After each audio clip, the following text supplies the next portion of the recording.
you so much. It's great to be here. It's good to see all of you come out today.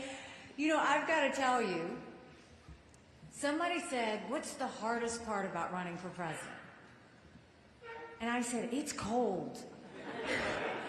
It's just cold. And they're like, oh, this is mild. And I'm like, no, it's not. It's really not. Because your 50 whatever degrees is very different than my South Carolina 50 degrees. And so I can tell, but we're having a good time. We're thrilled to be here. How many of you are here listening to me for the first time at a town hall? Ah, where have y'all been? Well, welcome. We're glad to have you. We're going to talk about, I'll tell you a little bit about myself, and then we'll talk about where we are in the country and how we're going to save her. But I first want to thank Austin Harris. Austin, where'd you go? Oh, right in front of me. Austin has been a good friend from the very beginning. You stepped up when it didn't make sense to step up. And you did it because you thought it was the right thing, and I will forever be grateful. So thank you for representing, thank you for serving, thank you for leading, and thank you for being my friend. I appreciate it. Thank you. And the Swansons, thank the Swansons for allowing us to use this beautiful facility.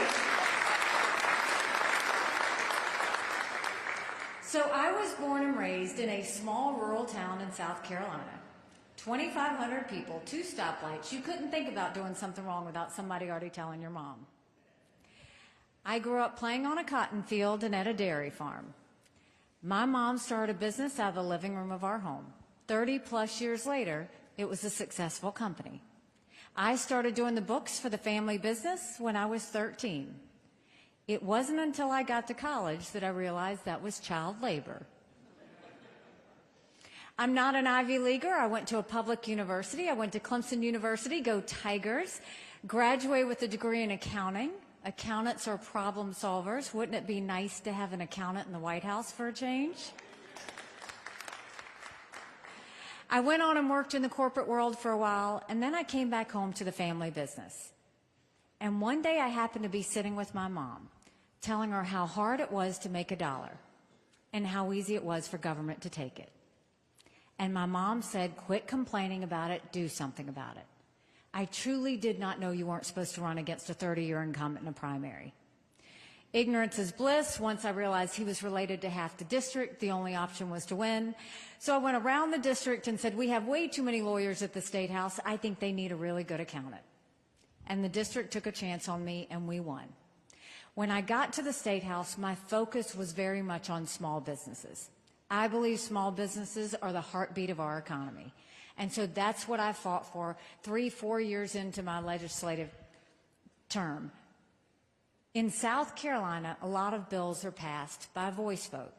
All in favor, say aye. All opposed, nay. The ayes have it. But one day, they had a bill that was read across the desk that would give legislators a pay raise. All in favor, say aye. All opposed, silence. The ayes have it, yet to this day you can't find one legislator that says they voted themselves a pay raise. I was furious because we had a Republican House, a Republican Senate, and a Republican governor. And so I filed a bill that said anything important enough to be debated on the floor of the House or the Senate is important enough for people to know how their legislators voted. And the Speaker of the House said, put the bill away. We don't need to have it. We will decide what the public needs to see and what they don't. Long story short, when I wouldn't put the bill away, and when I wouldn't stop talking around South Carolina about how we needed legislative votes on the record, they stripped me of everything. I lost all my seniority. I lost all my committee assignments. I could take the well, no one would hear me speak. I could sponsor a bill, no one would co-sponsor. So I ran for governor. And I'm proud to say one of the first bills we signed into law is now in South Carolina. Anything important enough to be debated on the floor of the House or the Senate requires a legislative vote on the record.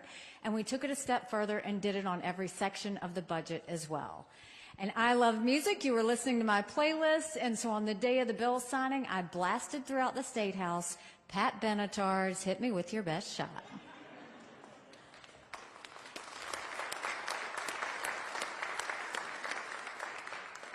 Now, when I became governor, South Carolina was hurting. We had 11% unemployment. We had thousands of people on welfare. and South Carolina was the butt of the jokes. And so we got to work. By the time I left, we had turned South Carolina into an economic powerhouse. We were building planes with Boeing. We were building more BMWs than any place in the world. We brought in Mercedes-Benz. We brought in Volvo. We had 5 international tire companies, and they were referring to South Carolina as the beast of the Southeast, which I love. We announced jobs in every county in the state. We moved that unemployment rate from 11% to 4%. But we also acknowledged some truths.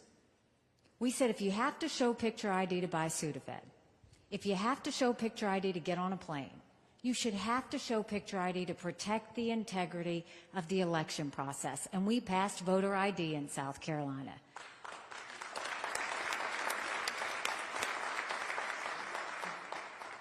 We passed one of the toughest illegal immigration laws in the country. We passed tort reform.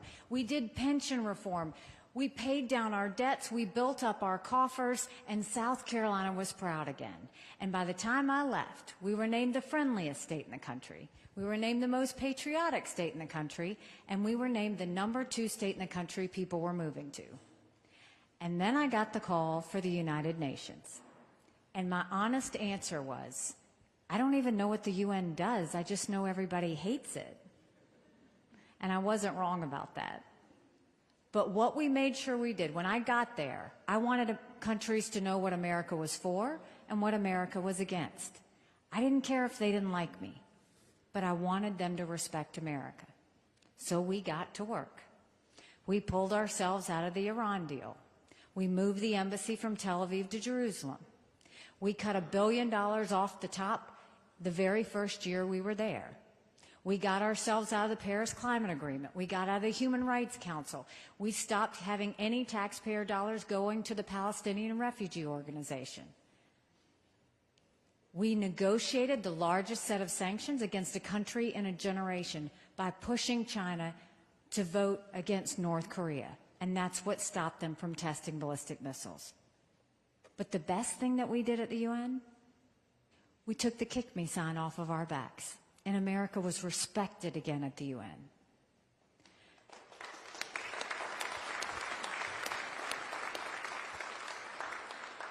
Now I'm running for president, and I don't need to tell you how bad things are. You don't have to turn on the news to see it. You feel it when you go to the grocery store. You feel it when you fill up your car with gas. You feel it with your mortgage payment, your insurance payment, everything that we have to pay. All those things have gone up. And I would love to tell you that Biden did that to us.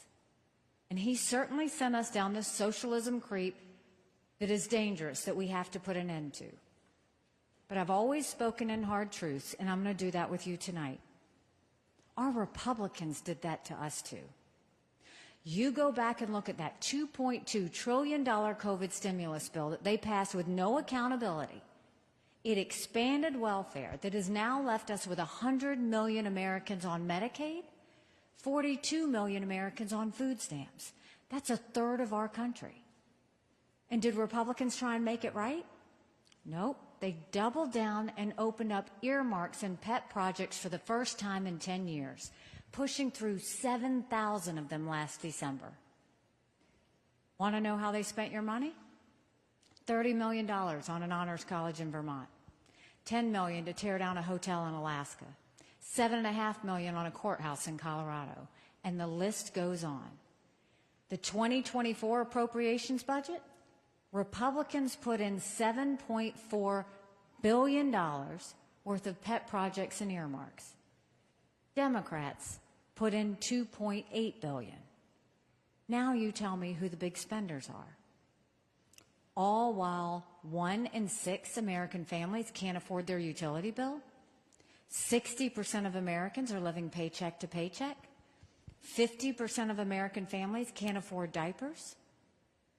Our homelessness has gone up 12%. We have over 653,000 Americans who are homeless. Social Security will go bankrupt in 10 years. Medicare will go bankrupt in 8. You look at our education system. Everybody wants to blame COVID for education.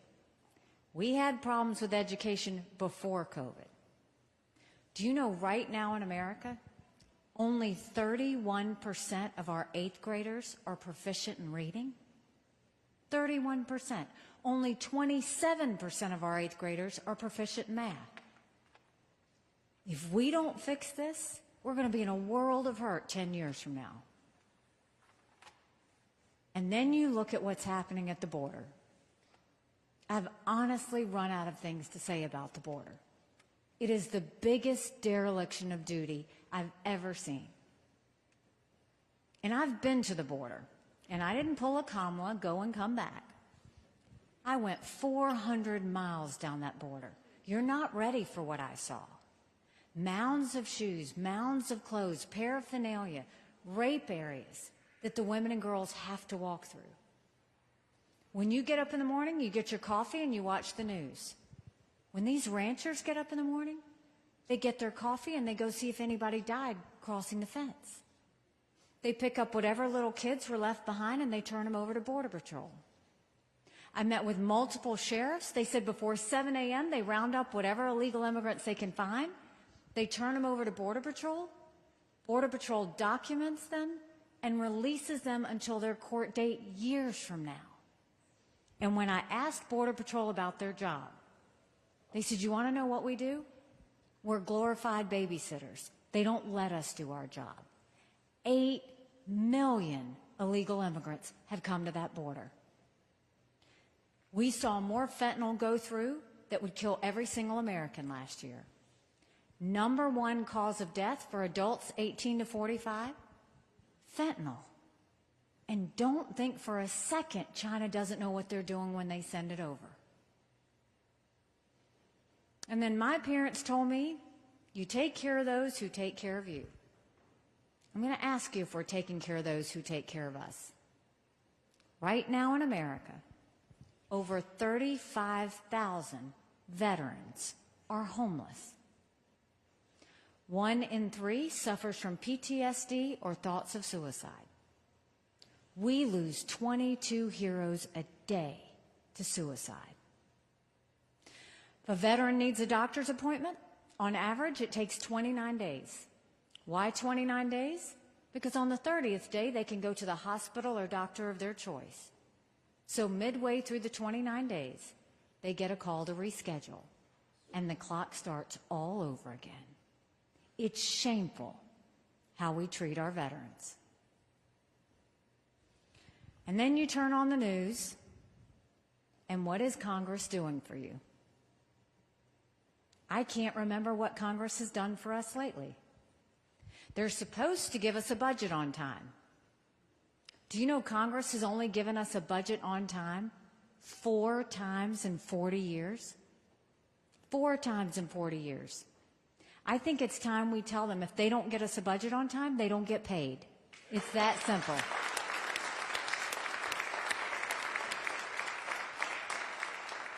Don't you think it's time we had term limits in Washington, D.C.? Don't you think it's time we had mental competency tests for anyone over the age of 75?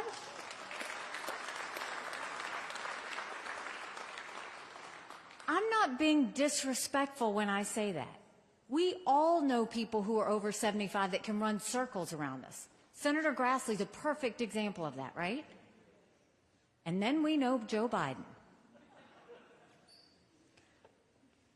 I don't care if we do mental competency tests for people over the age of 50. But these are people making decisions on our national security. These are people making decisions on the future of our economy. And right now, the Senate's the most privileged nursing home in the country. Something's got to give. So that's a lot of bad, right? It's hard to find anything good.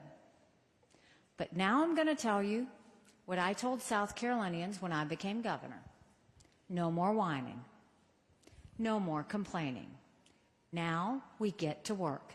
How do we fix it? When it comes to our economy, let's start by clawing back the $100 billion of unspent COVID dollars that are still out there. Instead of 87,000 IRS agents going after middle America, let's go after the hundreds of billions of dollars of COVID fraud, 1 out of every $7. was spent fraudulently. If 8% of our budget is interest, quit borrowing. Cut up the credit cards. You have to balance a budget every day. I had to balance a budget as governor. Why is Congress the only group that refuses to balance a budget? We'll stop the spending, we'll stop the borrowing, we'll eliminate the earmarks, and I will veto any spending bill that doesn't take us back to pre-COVID levels. That will save us trillions.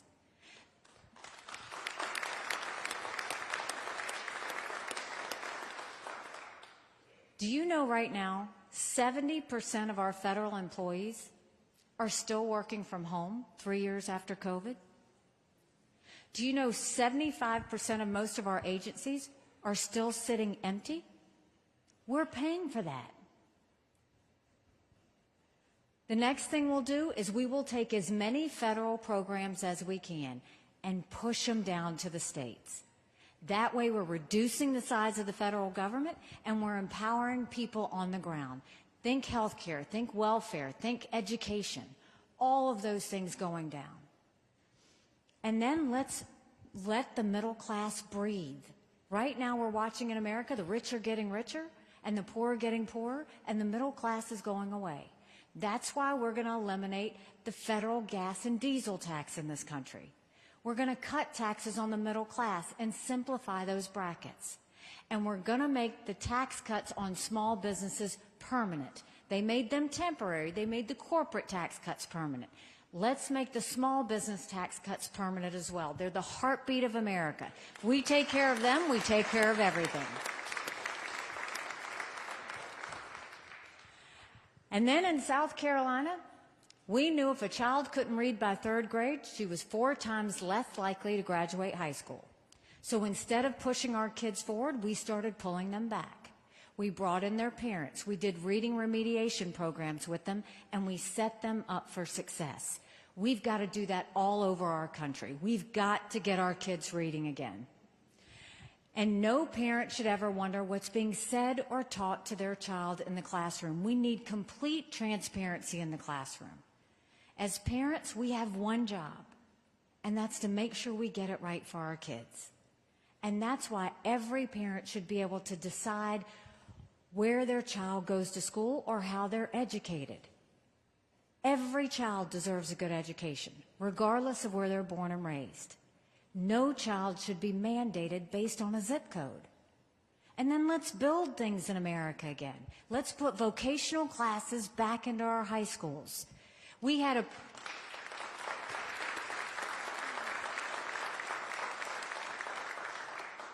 apprenticeships all over South Carolina. We taught our kids how to build the things we were making.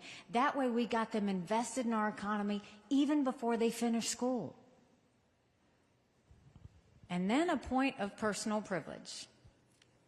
For all you girl dads out there and all you strong moms, we have to raise strong girls. Because strong girls become strong women, and strong women become strong leaders. And none of that happens if you have biological boys playing in girls' sports. We've got to cut that out. No more.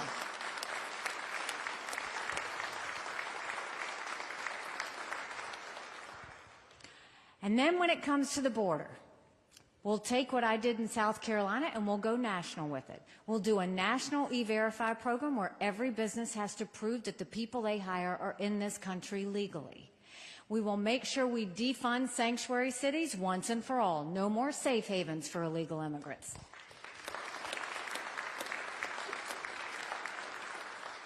We'll put 25,000 Border Patrol and ICE agents on the ground and let them do their job. And we will go back to the Remain in Mexico policy so that no one even steps foot on U.S. soil. And instead of catch and release, we'll go to catch and deport. That's what will stop all the bleeding that's happening on the border. And then when it comes to our veterans, we've all seen the images when our men and women are deployed and the tears that are shed.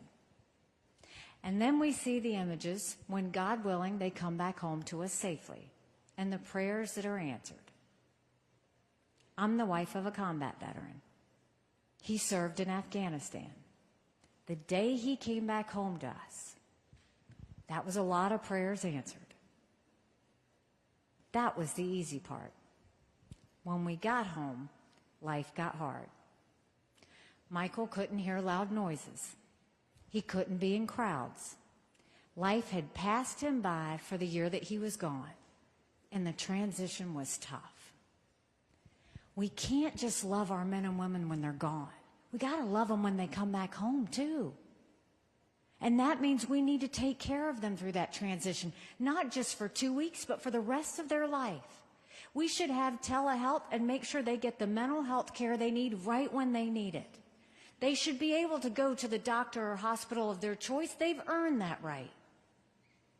And I think when it comes to veterans' health care, the way we fix it is I think every member of Congress should have to get their health care from the VA. And you watch how fast we get that fixed.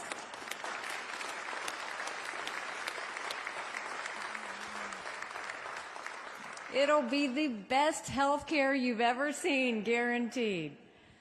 And then there were two things that when I was at the United Nations, Russia, China, and Iran never wanted us to have. They never wanted us to have a strong military, and they never wanted us to be energy independent. We won't be energy independent. We'll be energy dominant. We have to turn our energy sector into an economic powerhouse, and that means all of the above. We've got to get the EPA out of the way. They care more about sagebrush lizards than they do about whether we can afford our utility bill. We need to speed up our permitting and make sure that we get the Keystone Pipeline back in action. And yes, that includes biofuels. Let's expand it. Let's export it. Let's export as much liquefied natural gas as we can. And we'll do that by supporting the renewable fuel standard. When we go and start partnering with our energy partners and stop demonizing them, not only will it help us become more secure on a national level, but the economy will boom from it. No more going hat in hand to Saudi Arabia. No more getting dirty oil from Iran and Venezuela. So we have the answers on the domestic side. Now let's talk about national security. The world is on fire. Literally. You've got a war in Europe. You've got a war in the Middle East. You've got North Korea, who just tested an intercontinental ballistic missile, which is capable of hitting the U.S. You've got China on the march. But make no mistake, none of that would have happened had we not had that debacle in Afghanistan. The idea that my husband and his military brothers and sisters who served there had to watch us leave Bagram Air Force Base in the middle of the night without telling our allies who stood shoulder to shoulder with us for decades because we asked them to be there. Think about what that told our friends. More importantly, think about what that said to our enemies. And now, what are you hearing from Congress? Turn on the news today. What are they saying? Do we support Ukraine or do we support Israel? Do we support Israel or do we secure the border? Don't let them lie to you like that. It's wrong. That's a false premise and they know it. Let's take it one at a time. Let's start with Ukraine. You should know that at the United Nations, Ukraine was a great friend of ours. They voted with us on almost everything. They supported almost every initiative we had without me even asking.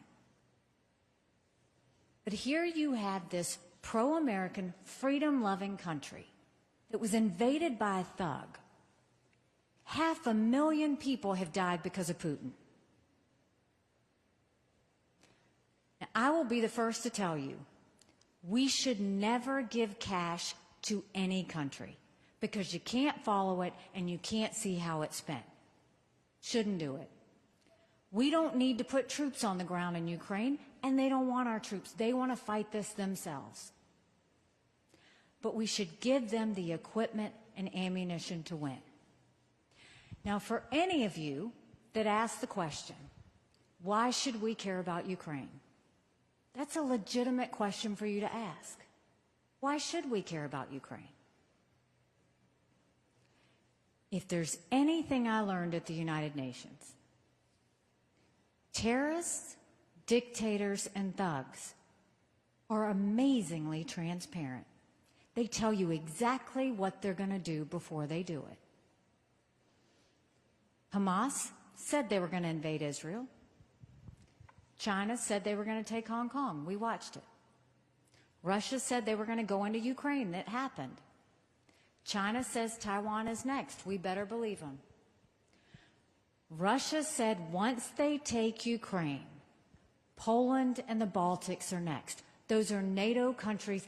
That puts America at war. This is about preventing war. It's always been about preventing war. My opponents call me a warmonger. I'm not a warmonger. My husband's in the military. The last thing I want him to do is go fight in a war. But you do whatever it takes to prevent war. So people will say, well, how does this war end? Well, if Russia left today, it'd be over. If Ukraine left, they'd lose their country. But we know that Russia and Putin have hit rock bottom. They've lost 87% of the troops that started at the beginning of this war. They've raised the draft age in Russia to 65. They're getting drones from Iran and missiles from North Korea. Putin knew he was in trouble. He knows he's in trouble. Now, if we support Ukraine, that's only 3.5% of our defense budget. That's it, 3.5%. The Europeans have put in more than that, and they should. It's their neighborhood. Now let's talk about Israel. I'm haunted by what happened on October 7th. And the reason I'm haunted is because I gave a speech 5 years ago to the entire world at the UN. And I told them we knew about these maps. These maps were held by Hamas.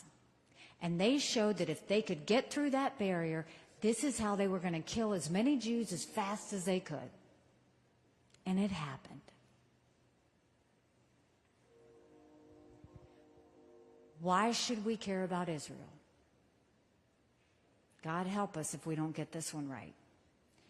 Israel's a bright spot in a tough neighborhood. Israel is the tip of the spear when it comes to defeating terrorism. It has never been that Israel needs America. It has always been that America needs Israel. Because what happened on October 7th? When they went in and beheaded those people and burned those babies alive and took those girls from that concert and raped them and dragged their naked bodies through the streets of Gaza, what did they say? Death to Israel, death to America. We have to remember that. Now remember, I told you Putin had hit rock bottom? China and Russia, before Russia invaded, before the Olympics, they named themselves unlimited partners in front of the eyes of the world. October 7th, when Hamas went into Israel, what else do we know? October 7th is Putin's birthday. Who's the happiest person in the world right now? Putin. Why? Because what happened is the West and the U.S. were paying attention to Ukraine, and all of a sudden, what did we do? We turned and started looking at Israel. That's exactly what Putin wanted. Did Putin call Netanyahu after October 7th? Nope. He didn't call him for 10 days. You know who he did call? Hamas. Invited them to come to Russia. They came the next day, and they named themselves friends. We now know the Russian intelligence helped Hamas figure out how to get through the barrier. See the connection. See it for what it is. If we support Ukraine, if we support Israel, that's 5% of our defense budget. Now, on the issue of securing our border, that should be priority number one. Our national security has to come first before we can do anything else. And right now, America's acting like it's September 10th, and we better remember what September 12th felt like, because it only takes one. to have another incident. So yes, we should secure the border. So if we supported Ukraine and we supported Israel and we secured the border, that's less than 20% of Biden's green subsidies. So don't let them tell you you have to choose. You know what we choose? We choose national security. We choose the fact that Congress is supposed to make sure and a president is supposed to make sure that every American is safe. That's what we choose. Now, let's talk about our number one national security threat, China. China has been planning war with us for years, and that's not an exaggeration. They're already here. They've already infiltrated our country. They bought 400,000 acres of U.S. soil, most recently near Grand Forks Air Force Base, where our most sensitive drone technology is. They bought the number one pork producer in the country, right here in Iowa. They're putting millions of dollars into our universities, stealing our research, spreading Chinese propaganda. Everybody got upset about the Chinese spy balloon, right?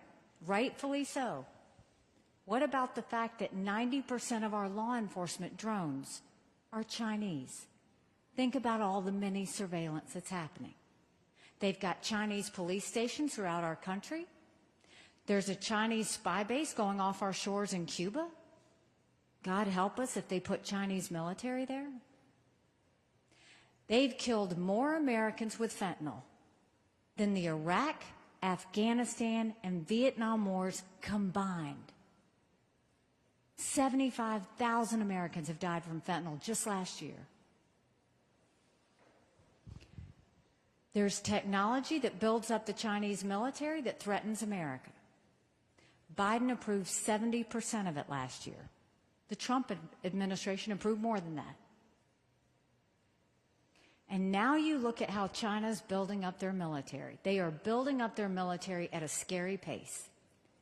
They have 500 nuclear warheads. That's 100 more than they had last year. They have the largest naval fleet in the world. They have 370 ships. They'll have 400 ships in 2 years. We won't even have 350 ships in 2 decades. They're doing artificial intelligence. They're doing cyber. They're doing space. They've developed hypersonic missiles. We've barely gotten started. And now they're the lead developer on neurostrike weapons. Weapons engineered to change the brain activity of military commanders and segments of the population. That's who we're dealing with. So don't believe Biden and Yellen when they tell you China is a competitor. I dealt with China every day at the United Nations. China never saw us as a competitor. They always saw us as an enemy. We have to start looking at them the way they look at us. So how do we deal with China? We first stop selling any U.S. soil to them, and we take back the land they already purchased.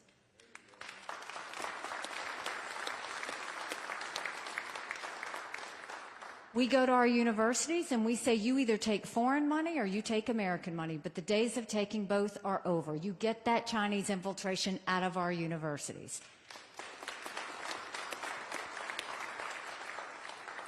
We blacklist all technology that builds up the Chinese military, and we go to China and we say, we're going to end all normal trade relations with you until you stop murdering Americans. You watch how fast they move because they need our economy.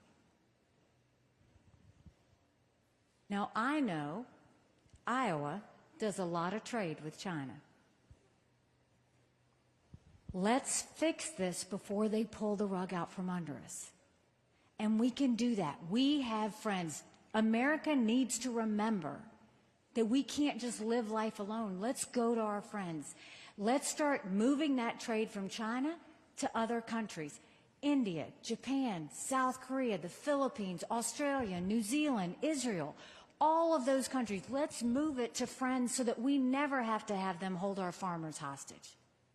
And that's the job of a president, to go and make sure we're selling as much as we can, but we're doing agreements with friends, not enemies. And then we need to build up a strong military Strong militaries don't start wars. Strong militaries prevent wars. And to do that, we have to modernize our military. That doesn't mean throwing money at the Department of Defense. It actually means tearing down the bureaucracy, get rid of the red tape, tell them to quit playing favorites with defense contractors. Get all of these programs that have nothing to do with a strong military out of the Department of Defense. I mean, for goodness sake, they have got to stop with these gender pronoun classes. It is demoralizing our military.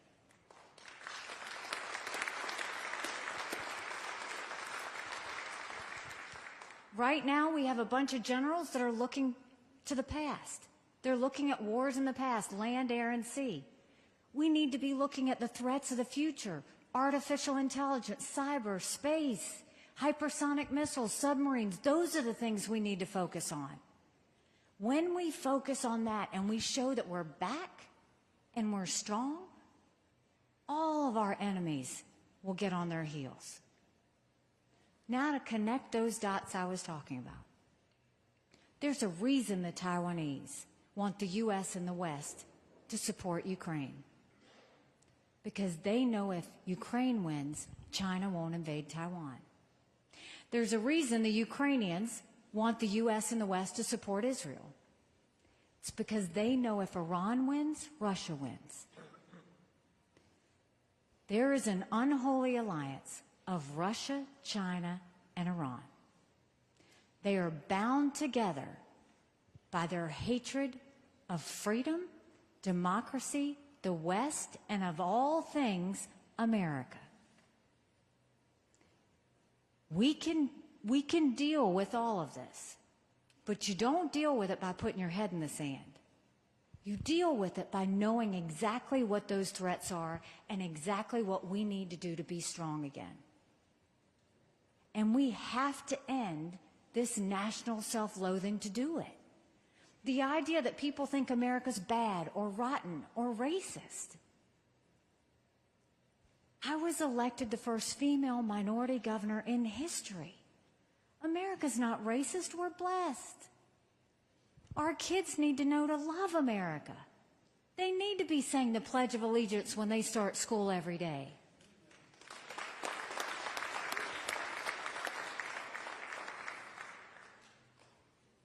You know, 5 months ago, I dropped my husband Michael off at 4 a.m. for another year-long deployment. And I watched him and 230 soldiers pick up their 2 duffel bags of belongings to go to a country they'd never been, all in the name of protecting America. They're willing to sacrifice their lives and their families because they still believe in this amazing experiment that is America. So if they're willing to sacrifice for us there, shouldn't we be willing to fight for America here? Because we have a country to save.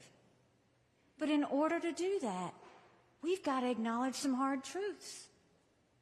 Republicans have lost the last 7 out of 8 popular votes for president. That's nothing to be proud of. We should want to win the majority of Americans. But the only way to win the majority of Americans is to go forward with a new generational leader that leaves the negativity and the baggage behind. Another hard truth. I think President Trump was the right president at the right time. I agreed with a lot of his policies. I had a good working relationship with him. But rightly or wrongly, chaos follows him. You know I'm right. Chaos follows him. And we can't have a country in disarray and a world on fire and go through 4 more years of chaos. You don't fix Democrat chaos with Republican chaos.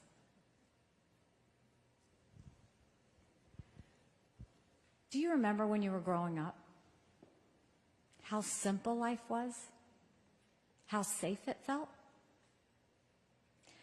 It was about faith, family, and country.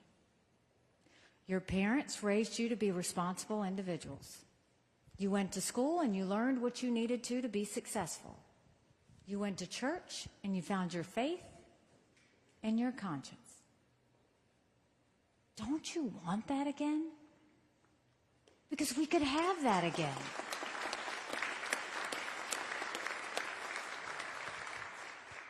But in order to have that, it's going to take a lot of courage. Courage from everyone here tonight. Courage for me to run. And courage for every one of you to know, don't complain about what happens in a general election if you don't play in this caucus. It matters. You look at the general election head-to-head polls right now. Trump on a given day is head-to-head with Biden. On a good day, he's up by 2. Wall Street Journal, he was up by 4. Margin of error. DeSantis doesn't defeat Biden. In every one of those polls, I'm in every one of those polls. And you look at those polls, and the Wall Street Journal showed, I beat Biden by 17 points. 17.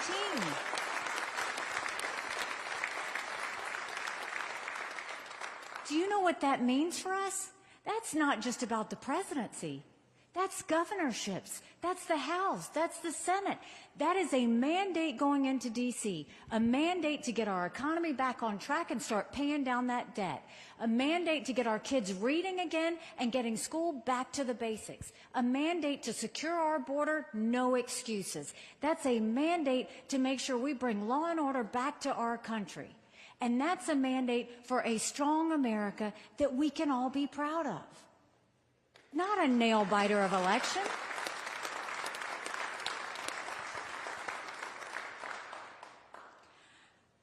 When I announced, they asked me why I was running. And I said, you know, my parents came here 50 years ago to an America that was strong and proud and full of opportunities. I want them to know that country again. I'm doing this for my husband, Michael, and his military brothers and sisters. They need to know their sacrifice matters. They need to know that we love our country. I'm doing this for my daughter who just got married, and I saw how hard it was for her and her husband to buy a home. The average home buyer now is 49 years old. The American dream is getting further and further apart. And I'm doing this for my son who's a senior in college. And I am tired of watching him write papers of things he doesn't believe in just to get an A. That's not us. That's not America.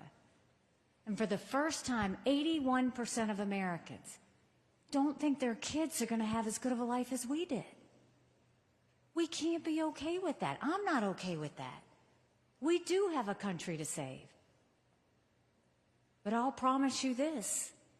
If you join with me in this fight, if you will caucus with me, I promise you, our best days are yet to come. Thank you so much. God bless you. I appreciate it. Thank you. Thank you. Thank you. Thank you. Y'all were so nice to listen to me. We are now going to open it up for questions. But there's something I want to say before we start the questions. All this media has been with me for months. They can tell you that at every town hall, I don't talk about my opponents because I care more about the solutions. But now we're 28 days to a caucus. I'm not going to be quiet anymore. I've seen the commercials you see.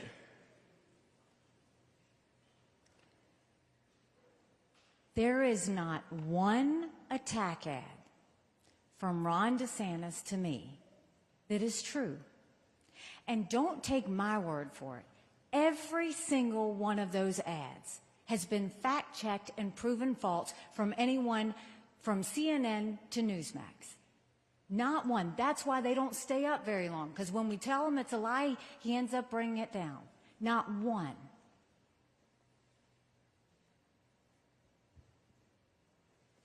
Trump is now attacking me on TV.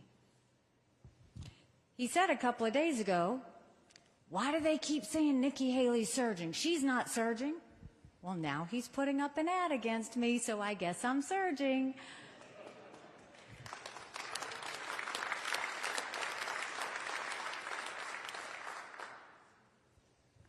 So while these guys are lying about me, I'm going to tell you the truth about them.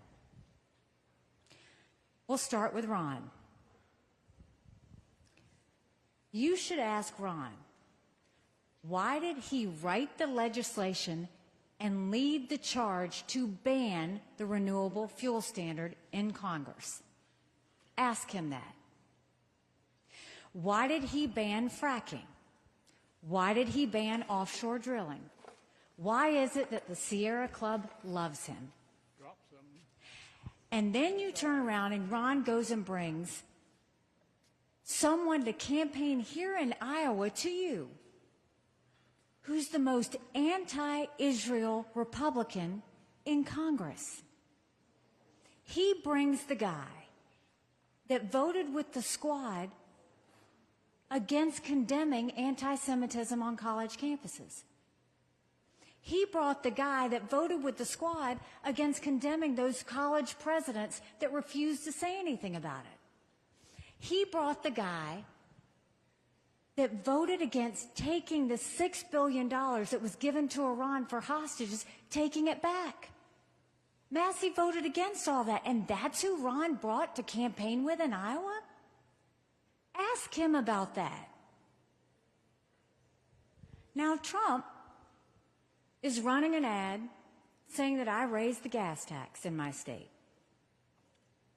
He's already, first of all, that's the lie that Ron told that he already took down. Americans for Tax Reform have come out and said, we never raised taxes in South Carolina. What happened, though, is all the big companies in my state, the Chamber of Commerce, and my trucking companies wanted me to raise the gas tax to pay for infrastructure. And I shot it down over and over and over again. And finally, 3 years into my term, they come back again and they're like, we got to raise the gas tax. And so I said, okay, you want to raise the gas tax? Then you have to reduce the income tax by 5 times the amount you want to raise it. They didn't go for that. So nothing ever happened. There's never a reason to increase your taxes. Government makes plenty of money. It's more about how we spend. But that lie that Trump's putting out, now let's tell the truth about him. In 2018, Trump put out that he wanted to raise the gas taxes by 25 cents. It's all in the press. You can check it. He proposed a 25-cent increase in the gas tax to pay for infrastructure. And thankfully, our conservative members of Congress shot it down. So look, we're in silly season. It's the 28 days before caucus. If you've got to lie to win, you don't deserve to win. It's that simple. But we're going to continue to fight for you. And I'm going to continue to fight for you by telling you the hard truths. And I'm going to continue to answer your questions, whatever they may be. But we're not going to lie about anybody to do it. So now we will open it up for questions. There's nothing I won't answer. You may not like my answer, but there's nothing I won't answer. So we have, how many do we have, Huff? 2 people with microphones. If you just raise your hand high, they will come to you. Was I that good? There we go.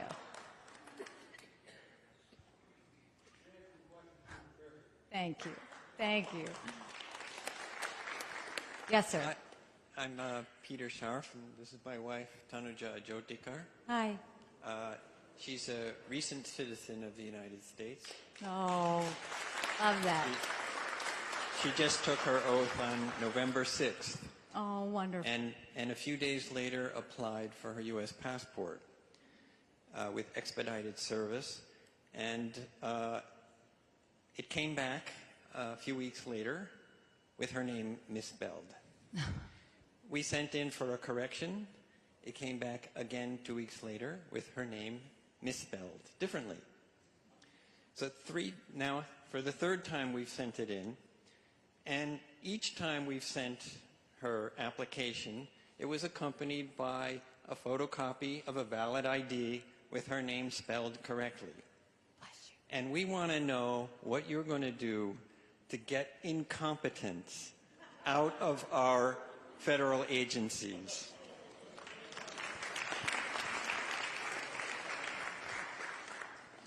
Well, we are glad you are an American citizen. We are better because of you.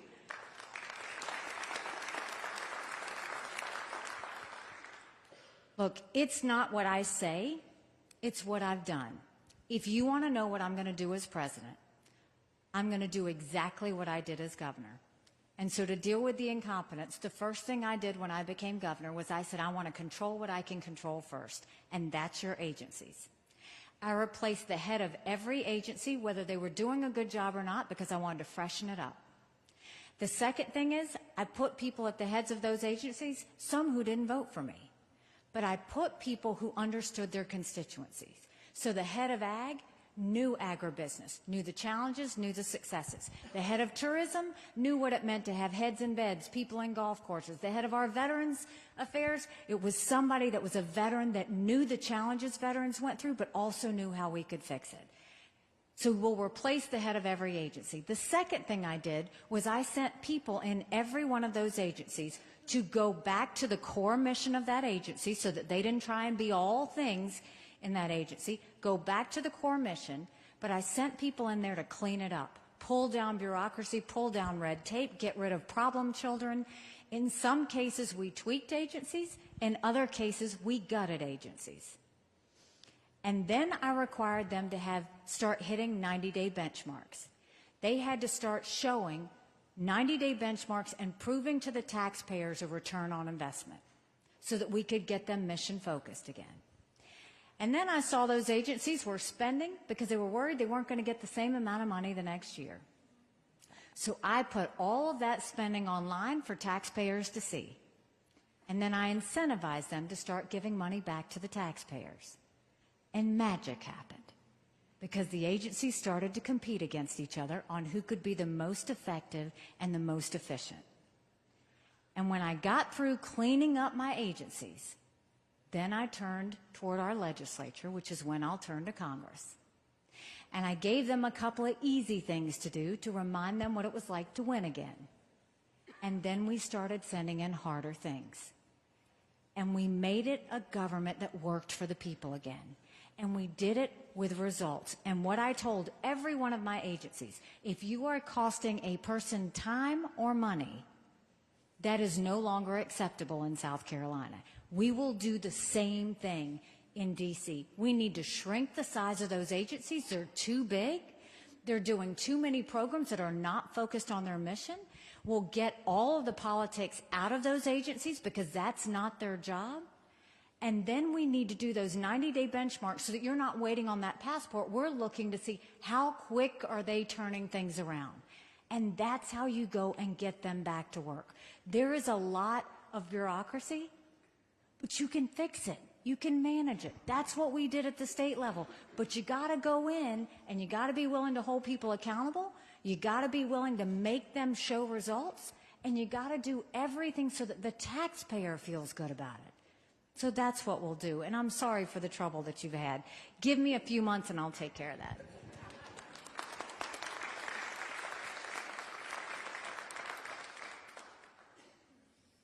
Yes, ma'am. Hello, I'm Sarah Keith. I'm a chemical engineer here. And my question is, there's a huge group of women on the left, women who might not have voted for Trump, but are otherwise very against the liberal agenda, anti-trans, anti-inflation. So what are you going to do to bridge the gap and get more women onto our side? You know, women, they talk about women's issues. Women's issues are the economy. Women's issues are education. Women's issues are securing the border. Women's issues are getting law and order back in our country. Women's issues are having a strong national security. So we can get women based on those issues. But what women want is they just want the truth.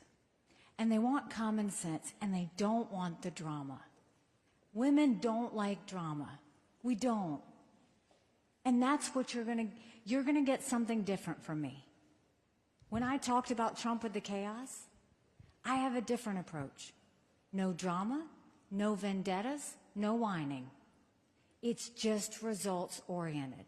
And we are seeing so many women come on board. And I think a lot of it was, whether it's my answer on abortion, we saw a lot of women come over our way on that. Whether it's the fact that we can talk about any issue in a way that shows that there's a way forward. Those are the things we're going to do. But look, I think women are tired. I think everybody's tired. They're tired of the noise. And what they want is just to see results again. People are tired of working for government. They want government to start serving them again. And that's what we're talking about. That's how we'll continue to get them. Yes, sir. Thank you for your service.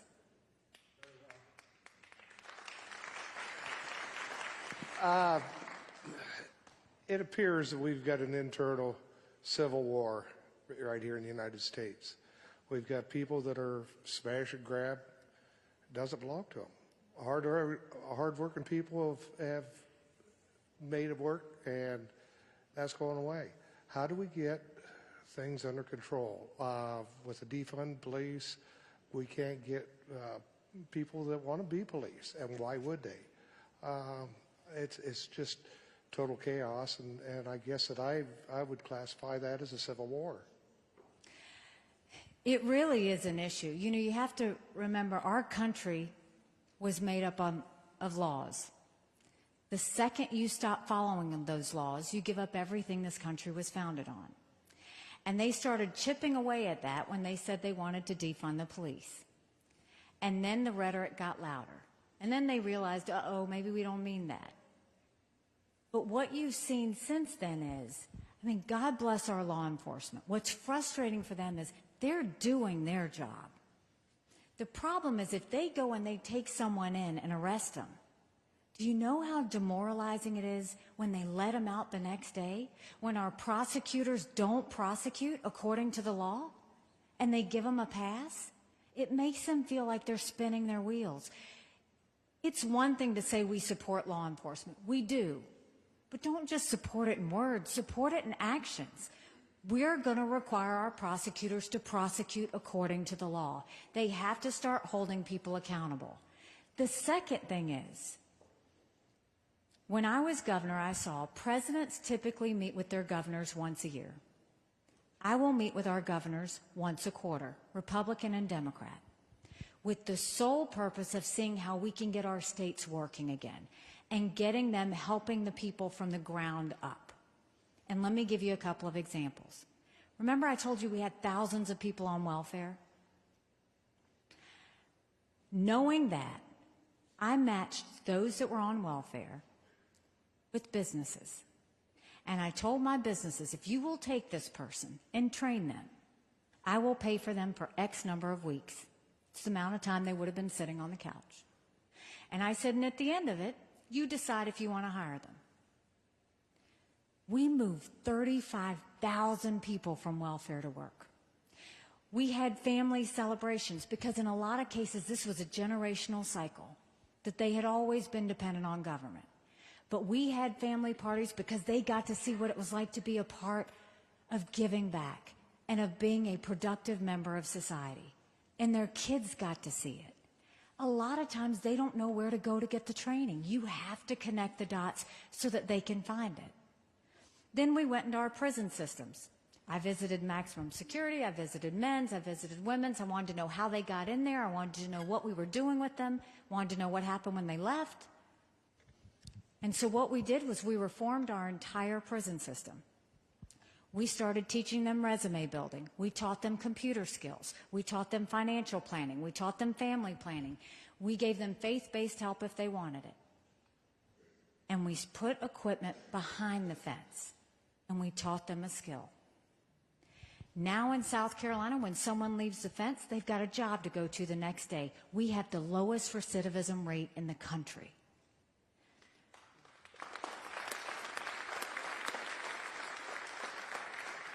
When you lift up the least of these and show them what it means to be productive again, that's when magic happens. That's when you go and get not just your state working, your economy working, your people working. We've got to get people working again. And that's when you can really start to do things. And so we're going to go, when we take all those federal programs and send them down to the states, we're not just going to send them. We're going to say, look, if you do this, this is what we think will work. This is what we think won't. States can do what they want. But we're going to give them the metrics to be able to make the decisions that lift people up in their state. And that's what we need to focus on, is how we're going to get people out of all of this chaos of lawlessness and how we're going to get us back to work and moving as a people together, united.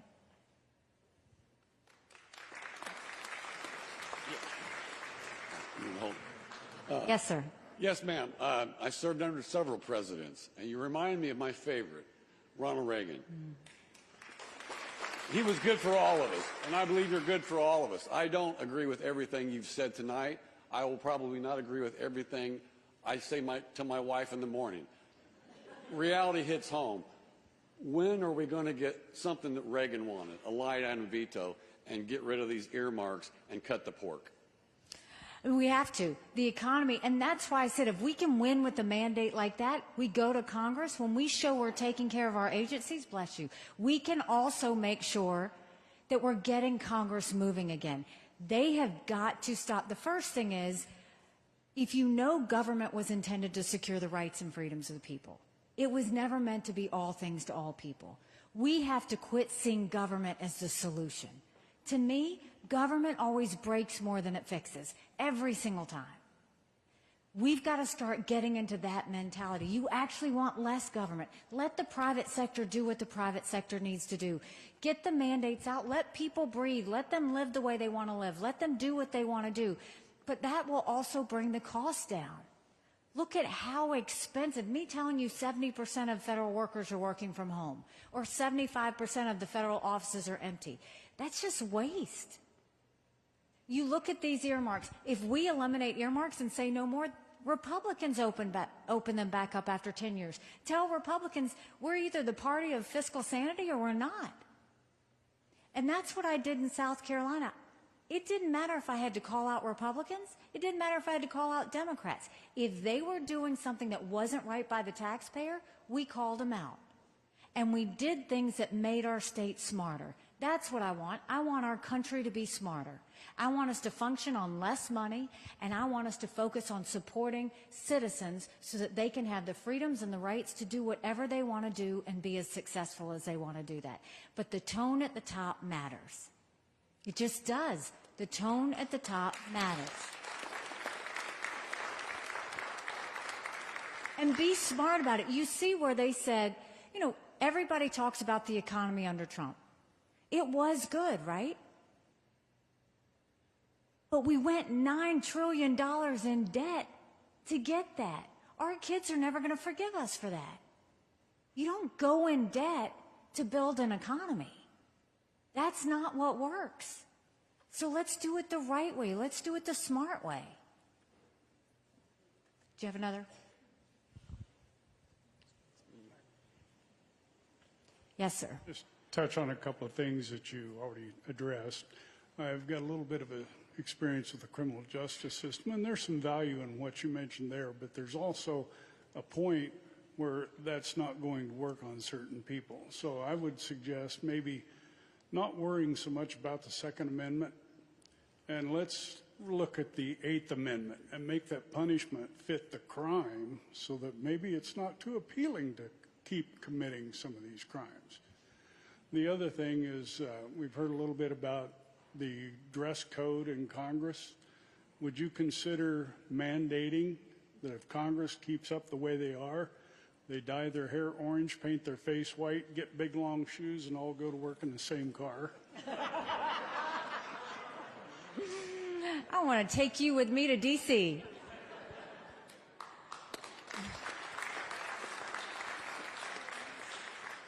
First of all, if you do the crime, you got to pay the price. And what did we, as kids growing up, what did we do? We were always fearful about if we did anything wrong, what would happen. We got to go back to that. But if you don't make examples of people, no one's ever going to believe you. So we have to do that.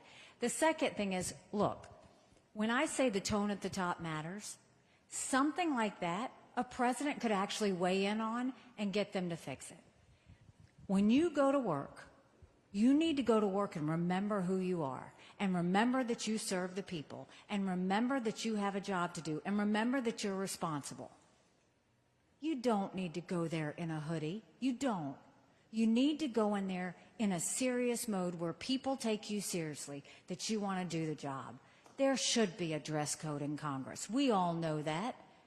But they need to make sure they do that. But I'm going to say it again, the tone at the top matters. That's something a president could say, and you don't have to do a law over it, but people would listen if you do that. You can create a lot just from speaking about something and get people to do the right thing.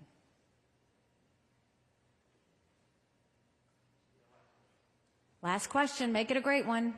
Okay, it will be. This World Economic Forum stuff, pretty scary. They're partnering with big corporations and telling them, you know, they set the rules, basically. And what do you think about it? I know Trump basically went there, gave a speech that will never be part of it. What's your thoughts on it? The problem with these global organizations, and the UN was one of them, is they're a bit of a farce. Like they come up with these ideas, and they want to push all these things on America. And they do it because that's what the Europeans want, or that's what somebody else wants. I don't like those global organizations because you end up wasting a lot of time. They end up wanting you to do something that's really not good for our country, and it doesn't ever get us anywhere. I mean, that's why when I was at the UN, I pulled us out of the Human Rights Council and the Paris Climate Agreement, and stopped paying the Palestinian money. We need to get out of the World Health Organization. All of those things are never good. And the same with the World Economic Forum. And we can tell our American companies, I mean, they're finding out on their own. You see all these American companies that went with this DEI stuff, and they're now suddenly walking it back because they realize it wasn't good for business. It wasn't good for their employees. It wasn't good for their morale. They're learning on their own. We don't need government to tell them that. The customers are telling them that. That's the best way for it to happen. I want to thank you for taking the time to spend your couple of hours with me. I will leave you with this. When I ran against that longest-serving legislator in a primary, people laughed at me. And I got to work, and I earned their support, and we won. When I ran for governor, I was actually the Tea Party candidate. And I ran against the lieutenant governor, attorney general, very popular congressman, and a state senator. I was Nikki who? I had 3% in the polls. I had the least amount of money. But I worked South Carolina like no one else, and we won. When I got to the United Nations, they said I didn't have enough experience. And I got to work, and I took the kick me sign off of our backs. I have been underestimated in everything I've ever done. And it's a blessing because it makes me scrappy. No one will outwork me in this race. No one will outsmart me in this race because we have a country to save. So if you like what I had to say today, go tell 10 people. Go tell them to caucus for us. You've got cards on your chair now.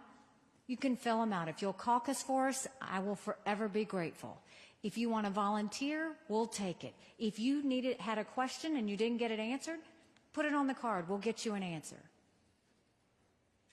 But go out and tell everybody to go to NikkiHaley.com. Tell them to find one of our town halls. Tell them to come to it and spread the word. Your family and your friends trust you.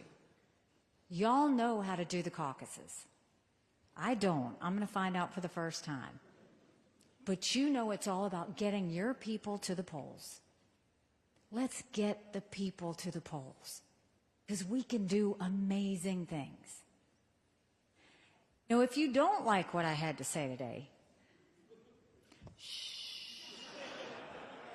Just don't say anything and don't tell anyone you were here. God bless you. Thank you so much. I appreciate it.